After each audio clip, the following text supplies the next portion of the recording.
జై గురుదేవ్. దశోపనిషత్ సంబంధించిన చర్చనీయాంశంలో భాగంగా గీతాచార్యులైన శ్రీకృష్ణ భగవానుడు కర్మణ్యే వాధికారుస్తే మా ఫలేషు కదాచన అంటారు.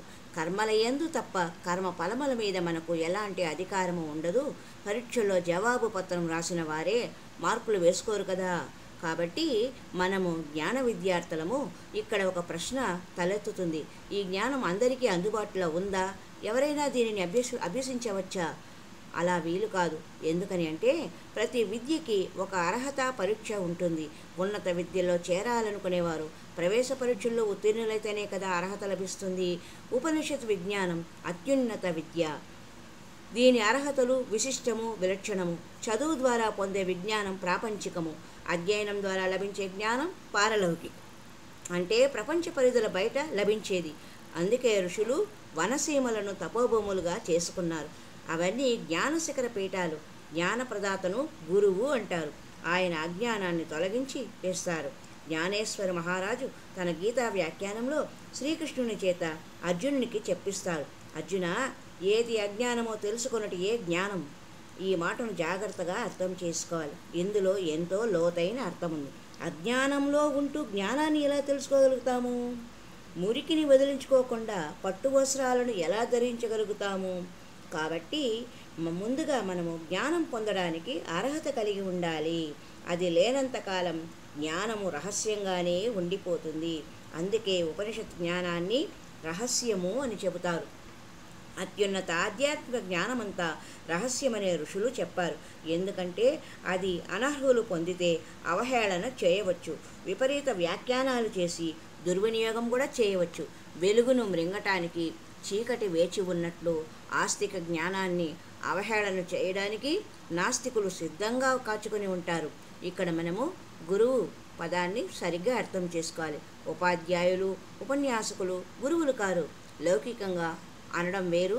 అర్థవంతంగా చెప్పదలిచినప్పుడు గురువు పదాన్ని ఆత్మజ్ఞాన సంపన్నులకే ఉపయోగించాలి. ఉపనిషత్తు విద్యలు బ్రహ్మజ్ఞానానికి సంబంధించినవి. ఋషులు వీటిని అన్నిటినీ కఠోర తపస్సు చేత పరమాత్మను మెప్పించి సాధించినవి కాబట్టి మహోన్నతము. సూక్ష్మమైన ఈ జ్ఞానం పట్ల శ్రద్ధాశక్తులు, జ్ఞానం కోసం తపన ఉన్న వారికే వీటిని బోధించాలి అని మహర్షుల శాసనం. వారికే అలా శాసించగల అధికారం ఉంది కాబట్టి అది శిరోధార్యం. రత్నాన్ని బంగారంలో తాపినప్పుడే శోభస్కరంగా ఉంటుంది. అలాగే జ్ఞాన విద్య సజ్జనుడికి ప్రాప్తించినప్పుడే సద్వినియోగం అవుతుంది. వేదములు ఒక్కొక్క దానికి కొన్ని శాఖలు ఉన్నాయి. ఒక్కొక్క శాఖకు ఒక్కొక్క ఉపనిషత్తు చొప్పున మొత్తము 1180 ఉపనిషత్తులు ఉన్నట్లు ముక్తి ఉపనిషత్తు, ముక్తికోప ఉపనిషత్తు ద్వారా తెలుస్తుంది. పరమాత్మకు ప్రియమైన సామవేదంలో 1000 శాఖలు ఉన్నాయి. కానీ వీటిలో 3 శాఖలు మాత్రమే లభిస్తున్నాయి. ఆ తరువాత అధికంగా యజుర్వేదంలో 109 శాఖలు ఉన్నాయి. కానీ వాటిలో ప్రస్తుతం 6 శాఖలే లభిస్తున్నాయి. అలాగే ఋగ్వేదంలో 21 శాఖలు ఉన్నాయి. వాటిలో ప్రస్తుతం శాఖల శాఖ ఒక్కటే లభిస్తుంది. అథర్వణ వేదంలో 50 శాఖలు ఉన్నాయి. వాటిలో నేడు సౌనక, పిప్పలాద శాఖలు 2 లభిస్తున్నాయి. ఈ లెక్కను చూస్తే 1180 శాఖలుగా వేదవాంగ్మయము విభజించబడి ఉంది. ఈ 1180 శాఖలకు 1180 ఉపనిషత్తులు ఉన్నాయి. కానీ వాటిలో అందుబాటులో 108 మాత్రమే ఉన్నాయి. అవి ఋగ్వేదంలో 10, శుక్ల యజుర్వేదంలో 19, కృష్ణ యజుర్వేదంలో 32, సామవేదంలో 16, అథర్వణ వేదంలో 31. ఈ మొత్తం కలిపితే 108 ఉపనిషత్తులు అవుతాయి. అయితే ఈ 108 ఉపనిషత్తుల్లో 10 ఉపనిషత్తులు ప్రధానమైనవిగా ఆదిశంకరుల వారి చేత నిర్ణయింపబడి వాటికి భాష్యము రచింపబడినవి. అవి ఈశా, కేన, కట, ప్రశ్న, ముండ, మాండూక్య, తిత్తిరిహి, ఐతరేయంచ, చాందోగ్యం, బృహదారణ్యకం తదా. ఈ 10 ఉపనిషత్తుల అర్థం తెలుసుకోవడానికి శంకర విరచిత బ్రహ్మసూత్రములను పఠించాలి. భగవద్గీత కూడా ఉపనిషత్తు సారాంశమే.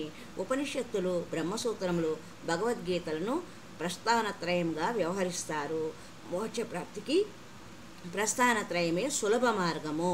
ప్రస్థానము అంటే ప్రయాణము, తమసోమ జ్యోతిర్గమయ అన్నట్టు అజ్ఞానము అనే చీకటి నుండి జ్ఞానమనే వెలుగు వైపు నడిపించేవి ఈ ప్రస్థానత్రయం. ప్రపంచానికి దశ దిశలు ఉన్నట్టే ఆధ్యాత్మిక ప్రపంచానికి దశోపనిషత్తులు దిక్కులుగా ఉన్నాయి. సాధకుడు స్థిరబుద్ధితో వీటిని శ్రద్ధాశక్తులతో అధ్యయనం చేయాలి. వీటిలోని జ్ఞానధారలో తడిసి ముద్దయిపోవాలి. సప్త గంగలతో పరిశుద్ధం కాని ఆత్మ కూడా దశోపనిషత్ దర్శనంతో పునీతమవుతుంది. కాబట్టి ఆస్తికులు ఉపనిషత్ దర్శనం పట్ల ఆసక్తి కనపరచాలి. దీనినే జిజ్ఞాస అంటారు. రెక్కల పురుగులు వెలుగువైపు ఎగురుతూ వెళ్ళినట్లు సమయం నష్టం లేకుండా జిజ్ఞాసులు జ్ఞానజ్యోతి వైపు శీఘ్రంగా వెళ్ళాలి. కోరికల రెక్కలు కాలిపోయినట్లు జ్ఞానతేజం మన ప్రాపంచిక ప్రలోభాలను దహించి వేస్తుంది.